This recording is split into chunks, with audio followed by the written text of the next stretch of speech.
Bashkia Fier, e drejtuar nga Armando Subashi, ka shpallur së fundmi fituesin e tenderit me objekt blerje, furnizim vendosje, materialeve të nevojshme për rehabilitimin dhe mirëmbajtjen e rrugëve të brendshme dhe shesheve të Bashkisë Fier. Procedura e hapur me këtë numër reference kishte një fond limit prej 249 milion e 470 mijë lekësh të reja pa TVSH ose rreth 3 milion euro me TVSH. Kompania fituese, GPG Company, në pronësi të Paqësor Buzit dhe Gëzim Danit, ofroi vlerën prej 165 milion e 98 mijë lekë të reja pa TVSH ose rreth 2 milion euro me TVSH. Sipas dokumenteve të tenderit, një kompani tjetër pjesëmarrëse kishte ofruar rreth 250.000 euro më pak se GPG Company, por kjo ofertë nuk u mor parasysh.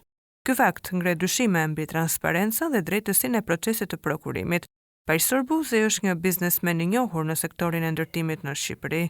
Kompania e tij, GPG Company, e themeluar në vitin 1966 dhe me selin e lushnje, ka fituar një numër të konsiderueshëm tenderësh publik gjatë viteve të fundit.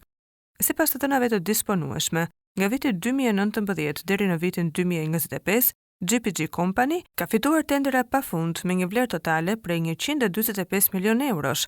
Për te i këtyre shifrave astronomike, në vitin 2024, kontrolli i lartë i shtetit konstatoi shkeljen e një tender të Bashkisë Durrës, ku GPG Company ishte pjesë e një bashkimi operatorësh ekonomik.